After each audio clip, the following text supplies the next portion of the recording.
Frontier by Maggot Moshpit, Chapter 24. Lef watched as the computer spat out a projection. We only have 10 minutes. Zach, I want more speed. Look, I'm giving her all she's got, Captain. If I push it any harder, the whole thing's gonna blow. We're running the highest amount of coolant we can. Zach! I can increase power to the drive, push our mass close to zero, but... Do it. Put some ice on the drive for all I care. Zach glanced at Feldo and shrugged. I'll be at power junction 5. Watch that temperature gauge. If it gets above 5,000 degrees, warn me. I think I might have a trick up my sleeve. He hurried to the door. Lef followed him. What's this trick you say?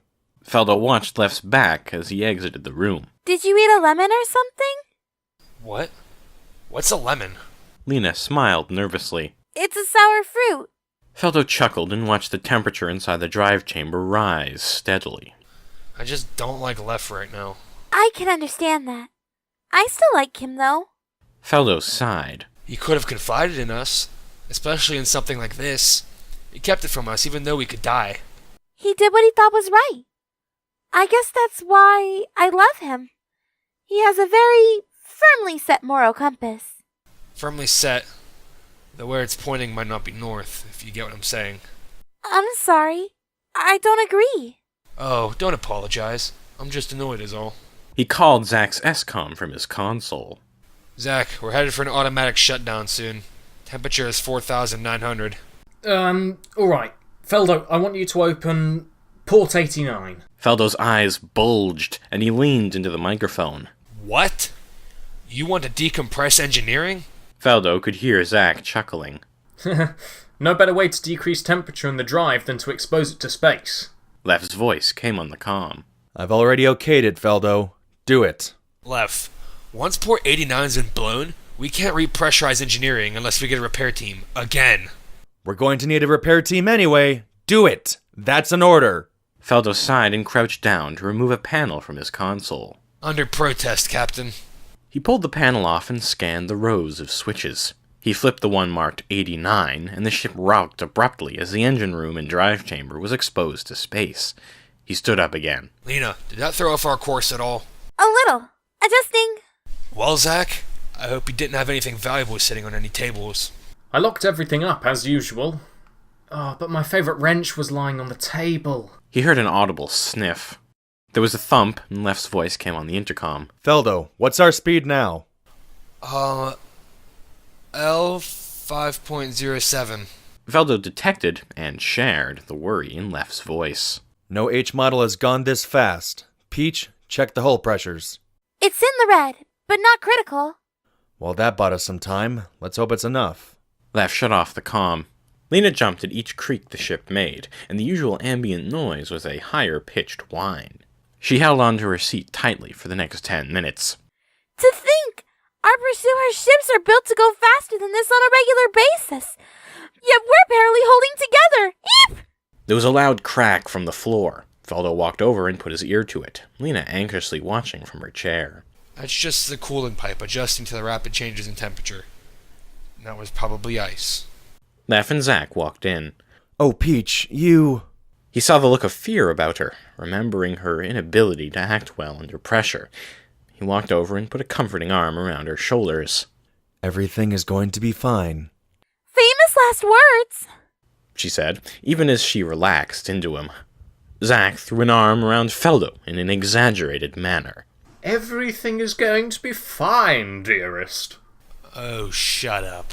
Lef kissed her on the forehead and walked to his chair. I think I have a plan. Lena, we'll be passing a nebula soon, right?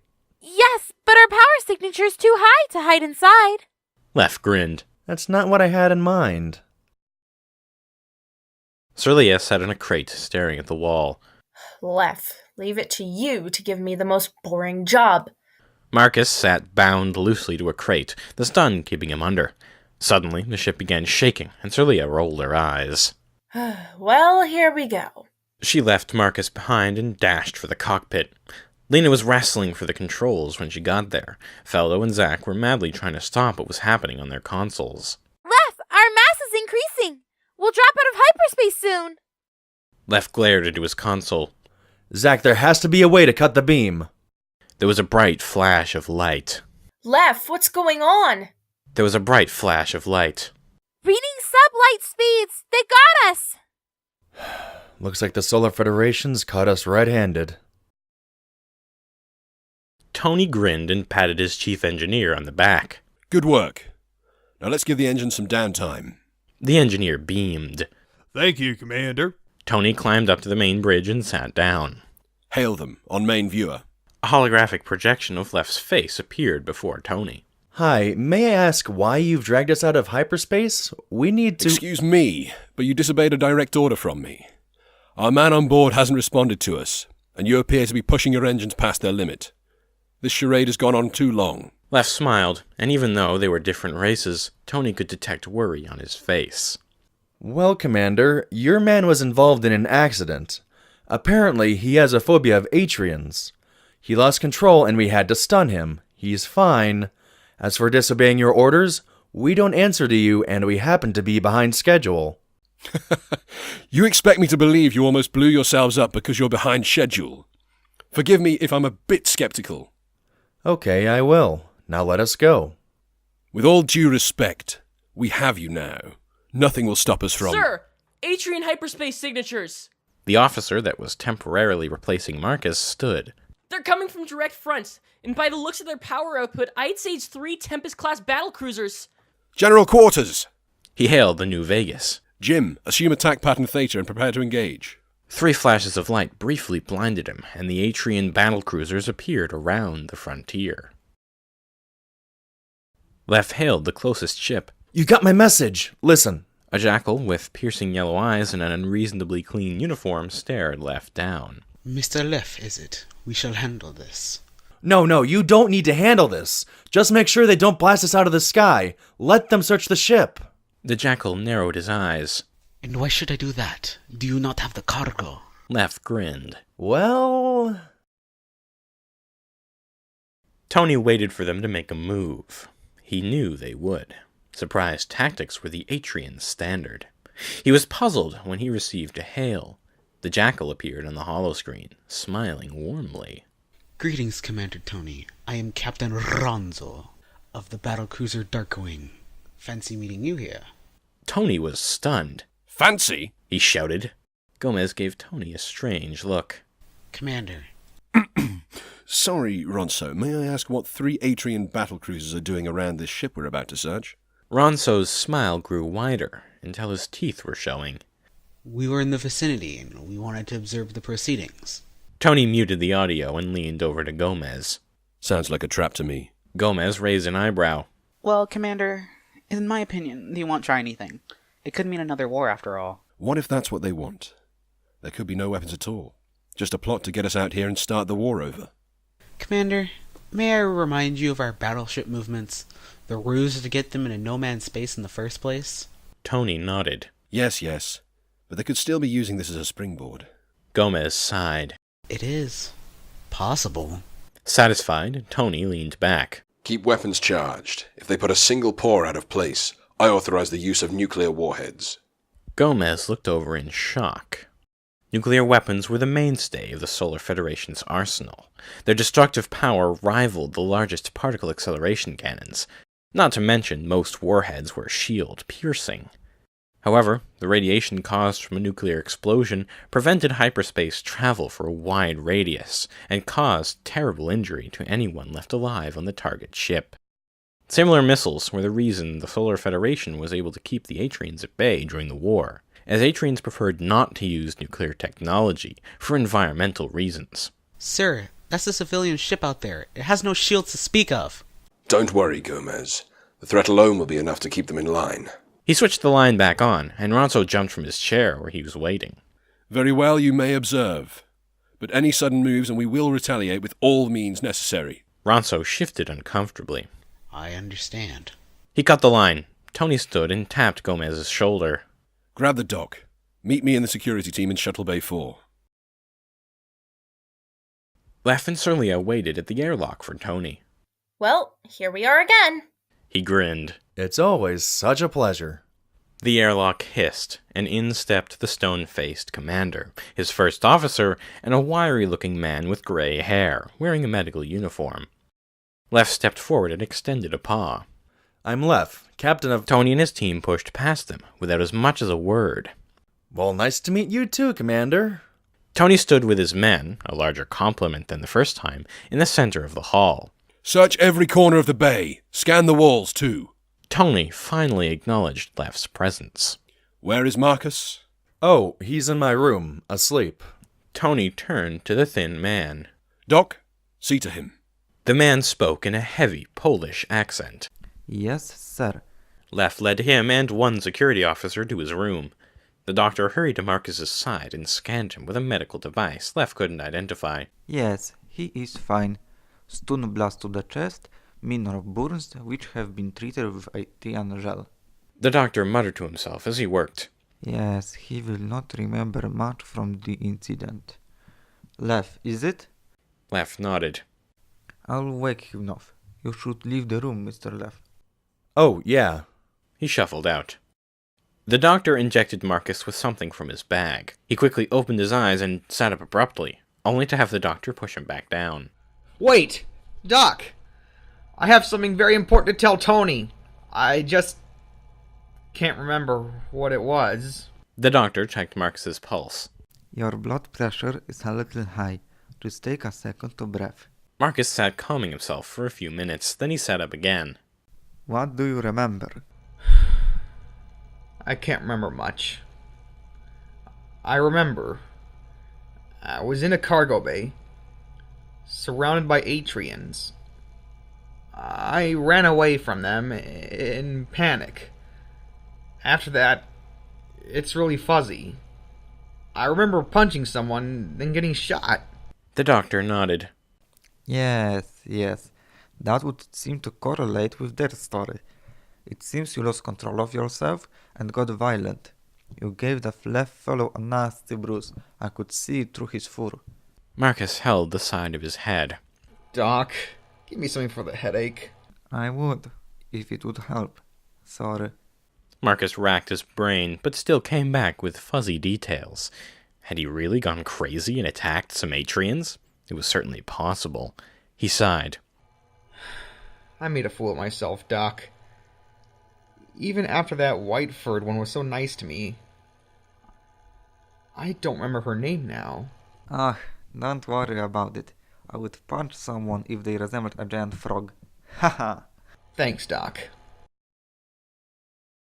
Tony stood in the middle of the converted cargo bay, getting no shortage of glances and looks. He was furious, which was evident as he vented to Gomez in English. Not a single power cell? They double-crossed us. No weapons, no secret test of said weapons. I doubt they ever even existed in the first place. Commander. I know, Gomez. You don't need to tell me. I'm just frustrated is all. What do the scans show? Well, Commander, there could have been photonic weapons here at one point, but it's more likely the hydroponic planners you have on board are giving false signatures. Damn. 2 hours of searching came up with nothing. Tony was red-faced, but he kept himself calm on the outside. Lef met him at the airlock, extending his paw again, blocking the entrance to the pod where all the rest of his men had already boarded. Commander, it was a pleasure. Atrians had somewhat stubby fingers, and Tony's hand dwarfed Lef's, his grip causing Lef to wince. I don't know how you did it, but it doesn't matter. He pushed past Lef and closed the shuttle door, leaving Lef holding his hand and resisting the urge to bounce around in pain. Sir Leah, who was also there, frowned. This generation of Solar Federation commanders hate Atrians way too much. You'd think they were put in command to undermine the peace.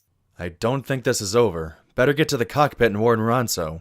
Tony sat on his bridge, glaring at the view screen, watching the Atrian ships sitting in space, silent and motionless.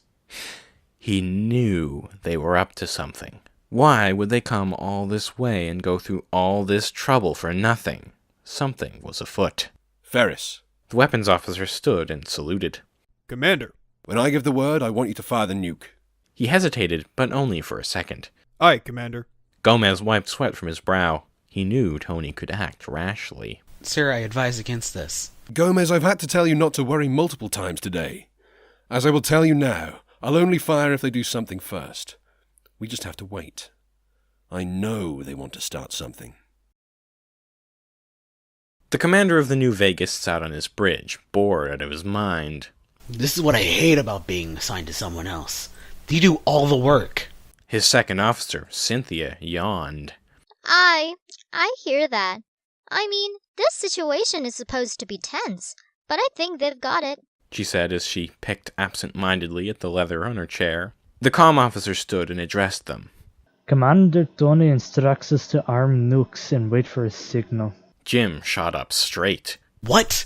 Doesn't he know there's a civilian ship out there? Hail him on screen. Tony's face appeared on screen, frowning at Jim. Jim, is there a problem? You authorize use of nukes. I don't advise this. In fact, I protest. Jesus, Rick, do you want to start another war over this? Tony's face grew red. Insubordination! Look here, Jim. They're about to do something. I know it. Jim narrowed his eyes. You don't mind my saying, Rick, I'm not your subordinate. I'm contacting the Admiral and advising her of the situation. Do as you please, he said, then abruptly cut the communication. Jim sat down and sighed. He needs to remember the war is over. Cynthia turned to the comm officer. Send a message to the Admiral. Aye. I really hope this doesn't go anywhere. Lef sat in his chair, conversing casually with Ronso. Yeah, I was the one that did that. Man, I didn't think the story would spread that fast. Ronso chuckled. Well, it's quite a rumor. Is it really true? Yep. Now, can we change the subject? I need someone to replug port 89. Could you get a shuttle out there and do that? Ronso nodded to his left. Of course. You've done so much for us. It's the least we can do. Lef grinned to himself. Yep. All you have to do now is go back to the nebula and collect the weapons. Never even expected me to hide them there. I hope my shuttle is okay. I'm sure it's fine. We'll get you another if you need. A ship has been dispatched. Expect it in a minute. Tony watched his screen for any sign of movement. His finger twitched. He saw a faint power change in one of the ships. Then the proximity sensors picked up another object. He jumped up and shouted. Fire! They're launching something at us! Unfortunately, Ferris was a young and unexperienced officer. He fired without even looking. At the same time, the sensor operator whirled around and stood in the same motion. Sir, it's just a shuttle. Everyone watched in horror as the screen displayed the missile as it accelerated towards the assembled ships. The silence was so prevalent you could hear a pin drop. Ferris almost threw up, and Gomez placed his head in his hands. Yeah, and then she just walked up and... Report! Lef sat up abruptly, and the rest of the crew did as well, sensing the urgency in Ronso's voice. Nuke incoming, sir! Power engines, get us out of here. Lef swallowed. His mouth had suddenly gone dry. Sir, the engines are cool. It'll take 3 minutes for them to activate. It's too late! He turned to Lef and shouted. Abandoned ship! Maybe the inertia will carry us away from the blast. There was a mad dash from the cockpit of the Frontier, Lef activating the evacuation alarm on his way out. Zack stayed behind and madly programmed all the escape pods for launch. Fuck. Commander Jim was the only person who was ready. Sir, Tony has launched a missile. He sprang to his feet. Helmsman, on my mark. Do light speed L to the first for... He checked the computer and his calculations. 0.00008 seconds. Heading 187. Program that into computer and wait for my mark. He watched as the computer tracked the missile. Mark! The ship rapidly accelerated and stopped, sending half of Jim's bridge crew into vomiting fits. Jim looked to his left, out his window, and at the missile that was now coming directly towards them. Jamming signals now. Done, Commander. Jim grinned at the missile as it rocketed towards them. Let's hope it isn't defective. There was a loud thunk. Jim laughed with delight as the missile bounced off the hull and went careening off into space, away from any ships. His sensor operator pumped his fist. Sir, the missile is not reacquiring. Ha-ha! Thank goodness they programmed a safety range into these things. You don't arm until they're a certain distance from the ship. I saw that in a movie once. The missile flew into space and was soon too far away to see. Any second now. There was a brilliant flash of light as the nuke exploded, too far away to do any damage. The bridge crew cheered, and Jim shook Cynthia's hand. She winked at him. That was good. I suppose. Hail Tony. Tell him he's an idiot and he has a lot of explaining to do. Tony sat in a pool of his own sweat as he recovered from the shock of what had just happened. His comm officer stood. Sir, Jim says you're an idiot, and you have some explaining to do. Tony spoke in a small, sober voice. Tell him he's right. What do you mean we aren't all going to die?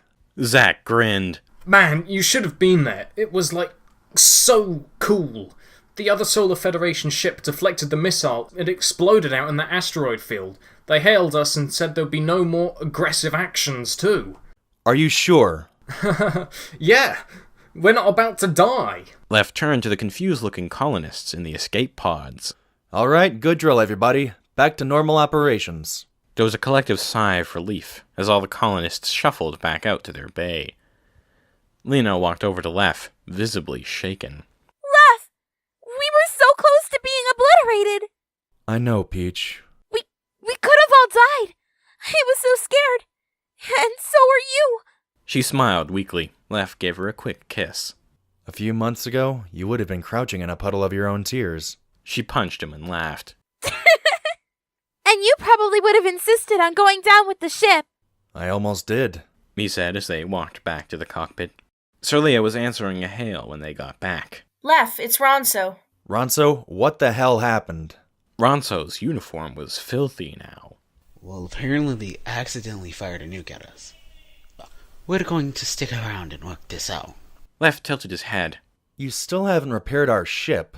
It'll take about as long as it will to deal with this whole thing and get the cargo back. We'll get started right away. His face disappeared from the screen. Lef stood and walked over to Lena. I need a rest. I'm dead tired. Want to watch Onslaught? She stood up. Do I? I'm dying to know what happened to Gregara after the last episode. They walked out of the cockpit, Lef yelling back to the rest. I'm declaring today a holiday. We didn't get blown up day.